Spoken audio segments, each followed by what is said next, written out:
New Super Mario Bros. Released on May 15th, 2006 for the Nintendo DS, signaling a new era for 2D Mario games. The last Super Mario game to come out was back in 1990, a huge 16-year gap between titles. It was very clear that Nintendo took a step back from 2D games and put more focus into making three-dimensional applications. In that 16-year 2D drought, we were blessed with Super Mario 64 and Super Mario Sunshine. 64 is still regarded as the best Mario game of all time, and Sunshine did okay too. After Sunshine, Nintendo wanted to go back to the company's roots and make 2D games again. As said in the title, the new represented a new era for Mario. By taking elements from Super Mario Bros. And Super Mario World, they created an absolute masterpiece. It being on the DS definitely helps its sales numbers. It sold over 30 million copies, making it the most sold DS game of all time. A great start to the new series. Would 30 million copies be topped, you ask? Yes. Yes, it would. Enter New Super Mario Bros. On the Wii, the sequel to the DS game. It was better than its predecessor in every way possible. Graphics, the story, boss fights, levels, worlds, enemies, all were improved upon. Its biggest selling point was the multiplayer. As it says on the front of the box, you could play with up to 4 players through the story mode. Nothing exciting in this day and age, but trust me, back then, this was massive. My only complaint was that this game was a carbon copy of the DS version, just improved upon massively. New Super Mario Bros. 2 released in July of 2012. It was literally the exact same as the first one, just with a few more coins. Over 13 million copies sold. Not bad for an average game, but a 17 million copy drop off is not good. The same year, we got New Super Mario Bros. U. Again, the exact same as the Wii game. It sold close to 6 million copies, another huge drop off. A year later, we got New Super Luigi U. It's an expansion pack to New Super Mario Bros. U. Same levels, but much shorter. 3 million copies sold. Again, a drop off. 6 years later, we got New Super Mario Bros. U Deluxe for the Switch. And you guessed it, it's the same game, just for a different console. 22 million copies sold, which isn't bad at all, but they rebranded the same game 3 times now. But finally, in 2023, we were gifted a brand new 2D Mario game. Not a new Super Mario Bros. Game, but an actual new Mario game. We have waited 11 years for a different 2D scroller. Super Mario Wonder is the breath of fresh air we have needed for more than a decade, and is a perfect example as to why Nintendo still have it. How they were able to completely revamp a 2D game that they've been making for the better half of 40 years is beyond me. Today, I'm going to try and explain it. This is Super Mario Wonder.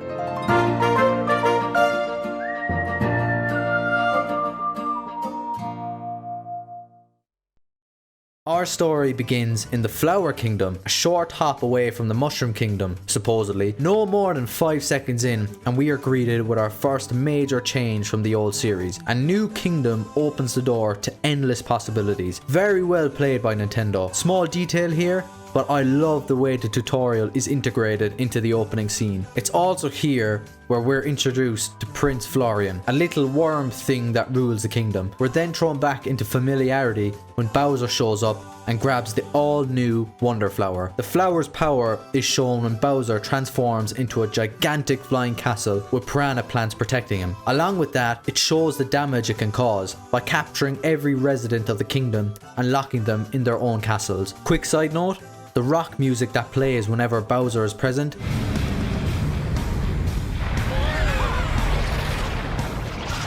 is actually foreshadowing the final boss fight, which we will talk about later. There are 8 playable characters to choose from in our story: Mario, Luigi, Peach, Daisy, Yoshi, Toad, Nabbit, and Toadette. That's 3 more than New Super Mario Bros. Deluxe. Pipe Rock Plateau is the first world in the game. It bears quite a resemblance to World 1 in every other Mario game. Grassland themed, piss easy levels. I mean, the enemies are literally asleep here. Just like the other entries, we're shown the brand new power-ups. Elephant Mario. Now, I know what you're thinking. Oh, they clearly ran out of ideas. What the hell is this? But I think you're wrong. I mean, we've already had Cat Mario. Really stupid idea at first, but after a few hours of playing, it's actually a great item. Here's one for you. Super Mario Bros. 3. Tanuki Mario. What is that? Let's do a quick Google search here. And, yes, of course. The Japanese raccoon dog. You get my point. Elephant Mario is not the weirdest power-up we've ever seen. Another small note, the music changes with this power-up.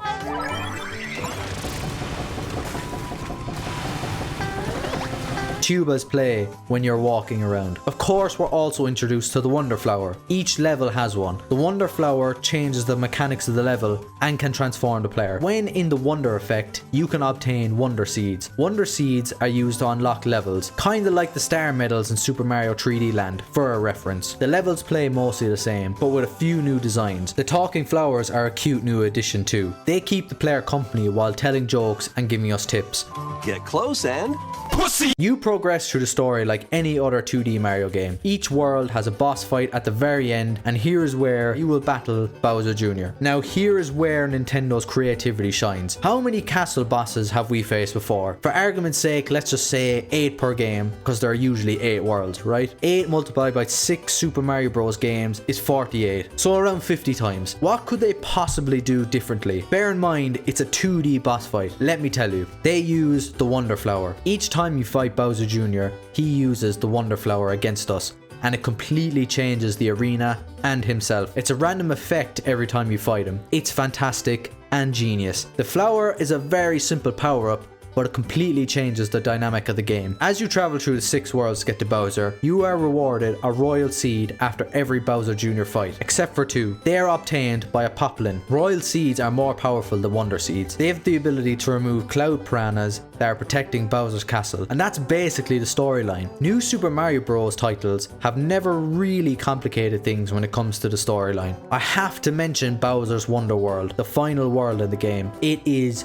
brilliant. Remember when I talked about the rock music that follows Bowser around? Well, it really all comes together here. The world is based around music, which we've never really seen before in a 2D Mario scroller. Each level has a music theme. It gets more intense the closer you get to the center of the castle. I love the way Bowser taunts you the whole time, basically making it out like this is one big act, and it really shows in the final boss fight. Now, it definitely isn't the best boss fight of all time. I think the Wii version still takes the cake, but for creativity, this is the one. You will need some bit of rhythm to beat it. As Bowser flies around in the air in some robot thing, the ground flashes red and blue. The platforms shoot up on beat so that you can hit Bowser. In my opinion, it was pretty easy, but so clever. My favourite part of the whole battle is when he attacks using musical notes. Lo and behold, you defeat Bowser and save the day. As Super Mario Bros. Stories go, it's okay. At least they changed it up a bit this time. I was sick of saving Princess Peach for the 100,000th time. It was really nice to actually be able to play as her and Daisy. It's rare when we get to do so. Before we jump into the gameplay, I wanted to talk about the world design in Mario Wonder. In my opinion, this is one of the best 2D map designs we have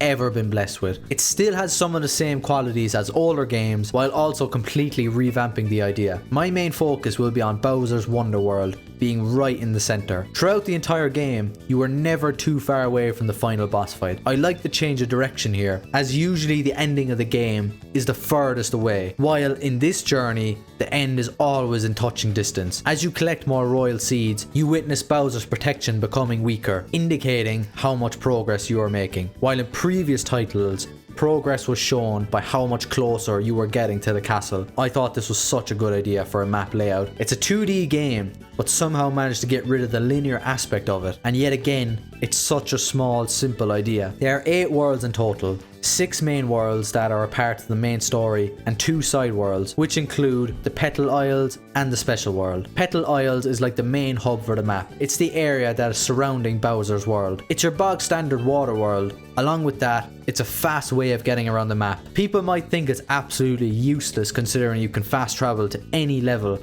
but I think it was a cute idea. and once again different from the other Super Mario Bros. Games. Fluff Puff Peaks is an absolutely beautiful world with a mix of snowy levels and cloud levels. You start at the bottom of a frosty mountain and work your way up to the clouds. I love this new dynamic that they're going for. Instead of having clear and distinct worlds in previous games, they actually merge them together to make it feel like you're going places. Let me explain. In Super Mario Bros. Wii, all the worlds are different. When you finish a world, you just simply run off to the next without any clear path. They've connected the worlds a bit better in the Wii U version, but it's done the best here. You're starting in a mountain area with mountain levels, and when you make your way up the mountain, you go into the clouds where there are cloud levels. It kind of just makes it feel more real. Shining Falls is a new world design that we've never seen before. It's a mix of water levels and forest levels. The entire route has you scaling a beautiful giant golden waterfall. It's a bit different though. Throughout Shining Falls, you complete a multitude of trials stowed upon you by one of the kingdom residents, a Master Poplin. Funny really, the kingdom is in danger of being completely destroyed, and the only thing that will save them is the royal seeds. This Poplin has one, but won't fork it over straight away. Ridiculous. Sun-Baked Desert is a spin-off to the normal desert levels we are used to seeing. It reminds me a lot of the shifting sandland painting in Super Mario 64. For me, this world was the biggest pain in the ass for 100%ing the game. It has 20 levels, which is the most in the game, and a lot of them are hidden from you. It's a bit like a maze too. Hiding the levels and making them hard to get to is a big turn off for me. The levels are fine, but this is probably my least favorite world. Fungi Mines is a brand new world theme. As it says in the name, most of it is underground. Looking at it from the kingdom map, you would think it's going to be absolutely tiny, but it's all hidden from view. A Poplin informs you that his workers are trapped deep down in the mine and we have to go rescue them. In return, we get a royal seed. I'm really enjoying the sort of realism to the worlds, man. Again, we start at the top of the mines, so not all the levels are underground, but once we venture down, all the levels are underground. Deep Magma Bog is a world we are all too familiar with. For most of us, when we think of a lava world in a Mario game, it always indicates the last world, because Bowser and lava go hand in hand. But it's not the last world here. Just like in the Fungi Mines, we are traveling downwards. The levels do get more challenging the deeper you go, but all in all, it's a fun journey, the secret special world. In my opinion, these have always been the most important worlds in the Super Mario Bros. Series. It's supposed to show off the game's hardest levels, and in previous titles, I think they've done that pretty well. But this is where the game falls down a little bit for me. All of the special world levels are 5 stars, which means they should be hard. They are not though, but this whole game is really easy, and the secret world cemented it for me. I'm not saying there's anything wrong with that, but if we are comparing it to the Wii version, those levels were impossible to beat. But anyway, that's the world map, and it is fucking beautiful, man. The best map the 2D series has ever produced.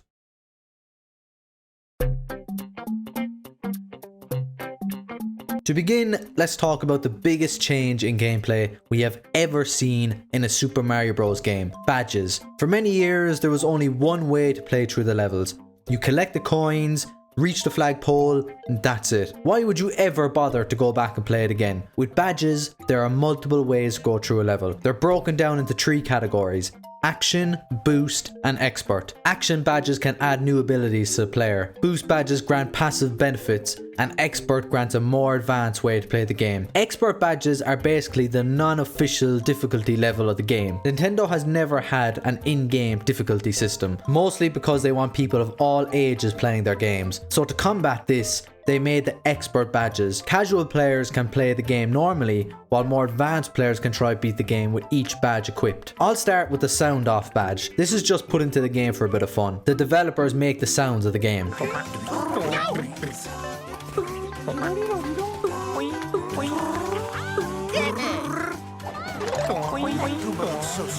It sounds stupid, but I think it shows how much fun they had making this game. How much more time do you think it took for them to record every sound effect? They didn't have to add it in, but I'm glad they did. Invisibility is, in my opinion, the hardest badge to play through the game with. You are completely invisible.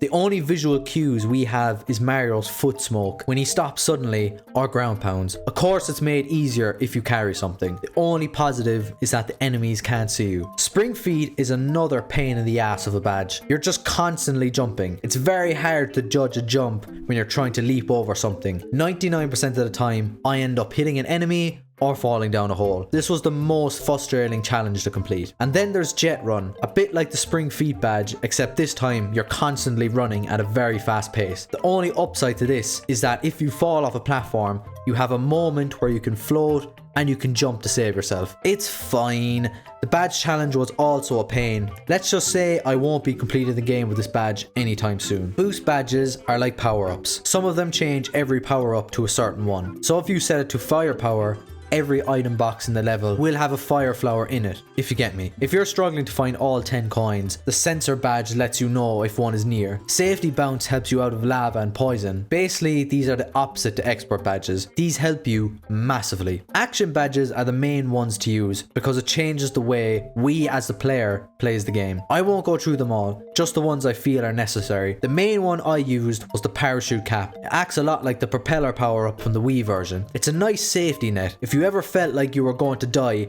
or fall into lava, this badge just slows down the game a tiny bit, giving you enough time to think of your next move. Floating high jump is self-explanatory and also has the same effect as the cap. Timed high jump brings back the classic high jump from previous games. Fast dash makes you go faster, and the most interesting to me is the grappling vine. With this badge equipped, you can latch onto any surface with a vine. This one definitely changes the gameplay the most. It makes you play through the levels in a completely different way. Badges are the most important gameplay change. This is what separates it from other titles in the series. Every other gameplay element is building off of these badges. Enemies have gotten a new makeover, and I'm delighted. Of course, there's a few returning ones, like the Goombas and the Troopas. One funny detail I mentioned already is the Goombas being asleep in the first few missions. I think it's signifying an end to these enemies, as in while they sleep, other villains will take to the stage. Enemies in the game really show off how creative the developers are, because some of these are just branching off from older enemies, while some are completely new. I love the way the enemies play a huge role in the levels.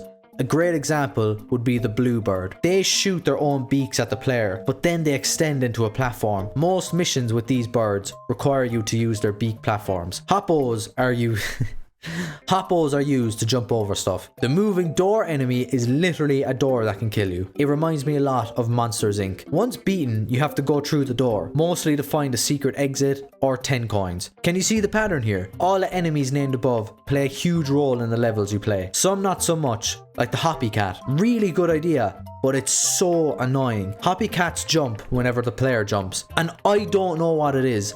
My brain can never comprehend it. Like, I know it's about to jump, but I never see it coming. I really quickly want to touch upon the good, bad, and ugly of Super Mario Wonder boss fights. As I've mentioned, the final boss fight is so creative. Adding music into the mix really gives it its own spin on the older games and shows personality. The Bowser Jr. fights are also excellent and changes the level. He can create multiple forms of himself, change the landscape of the arena, become gigantic, anything to give himself an advantage, and it's so much fun. No fight is the same, but I have one complaint. What the fuck is the Robot Bowser button? In commas, boss fight. It's criminal how shit it is. You jump over about 2 boxes, hit a button, and it's over. The Reznor battles in Super Mario Bros. 2 were harder, and that's an insult if you know where I'm coming from. Now let's talk about the main selling point of the game, the Wonder Flower. I would be here all day if I was to talk about every single effect it had. So I'm going to give you an overview of the ones that stood out the most. First of all, having a completely new effect on every single level is so exciting, man. This is a refreshing change in direction to the other games. In the past, we kind of knew what the levels would be like. All levels in World 1 were nearly identical, and the same with every other world. This brings anticipation. When you see the Wonder Flower, you think to yourself, how is this going to change the game? You always look forward to the next level instead of already knowing what's going to happen. My personal favourite effect is the one where you turn into a Goomba and you have to hide from the Mamas. You go from a fast-paced 2D platformer to a slow-paced stealth game. The singing piranha plants were cute. The quiz effects where you have to answer 3 questions correctly to get the 10 coin, King Boo singing, the ancient dragon ride, the Wonder Flower is exactly what this series needed. Adding that with the badges, you were always going to get an incredible game. Other small things to mention with the gameplay is the addition of the KO arenas and break-taking levels. Break-taking levels just change the vibe a small bit. It gives you a break from the high-paced action, and it might have you doing something like puzzles, listen to music, and rhythm games. Completing any of these gets you a Wonder Seed. KO arenas are the complete opposite and were the bane of my existence. You have to beat all these different enemies in a set time to get all the purple coins. Sure, if you just want to finish the game, you can take your time going through these stages, but if you want to get the purple coins, you have to do it fast. I never finished one of these levels on my first try. I always had to think about it first. One thing that I noticed was just how easy the entire game was. Comparing it to other games, I think it's the easiest one I've ever played. Now, is that good or bad? It depends how you look at it. The biggest positive for me was finding the purple coins and wonder seeds. In previous games, some of the coins you had to collect were hidden so well that I had to YouTube nearly every level. Watch out. Two's right here. Right that. Right here. I only had to use YouTube once or twice for missing coins. I'm so glad they made 100%ing the game easier. Using YouTube gets frustrating after a while. And on the other hand, you could finish this game under 2 hours. The current speedrun world record is 1 hour and 25 minutes. By the looks of things, they struggled big time trying to find a difficulty balance. That's why they have the expert badges. When this was first revealed, I had no interest whatsoever. I knew I was only going to be playing this game by myself, so I nearly just skipped this part of the trailer. But I was so wrong about the whole thing. It's one of the greatest ideas Nintendo has ever had. If you enable online play and go about your business playing through the levels, you will start to notice other players on the same level too. At first glance, I thought this was someone playing with their friends online, but it's not. They are random people playing the game from all over the world. So let's say you're playing through the final boss fight and you notice other players. They are real people also playing the same level as you. I said 100 times already, but that is genius. They can't interact with you. The only way you can interact with them is if you place a standee down. This brings a completely new element into the game. Company. You'll never walk alone, as they say. This brings a really nice level of comfort to me, and also people can help a lot with finding secret exits and power coins. I can't tell you how many times I was lost and one of the other players helped me through a mission. When I was going back through the levels to 100% the game, it was so reassuring seeing so many other people trying to do the same thing. Along with that, helping each other out. Although it might not seem like it at first, this is a great way to keep people coming back playing the game. Pure curiosity would have me coming back in 5 years' time just to see if people are still playing. And that's Super Mario Wonder, ladies and gentlemen. Now let me give you my thoughts. This is by far the best 2D Mario game we have ever seen. By a country mile. For the 20 plus hours it took me to finish the game, 100% the game, and then get the footage for this video, I had fun the entire time. Every second of this game was brilliant. The only other title to bring me such joy was Super Mario Odyssey, and that is a testament considering it's not even a 3D title. The rebuild of the Mario Bros series is exactly what we needed. It felt like a brand new game while also feeling like it belongs with the rest. This opens the door to a brand new Mario series. Will it do as well as the new Super Mario Bros sequence of games? Only time will tell. But if the next installment is anything like Mario Wonder, I have no doubt in my mind that the series will be fantastic. The main reason for Mario Wonder is change. They wanted to completely reinvent the 2D scene and they did so beautifully. Now, I'm delighted with the new look, but sadly, with change comes an end. I will miss the original new Super Mario Bros series. The excitement I felt playing the DS version for the first time and the build up to the Wii version release is unmatched. I am jealous of the younger generation whose Mario journey started with Wonder, but I'll never forget the good old days of new Super Mario Bros. And by the words of Owen Wilson, I might just wait here for a little bit. Let time pass. It's Nintendo DS.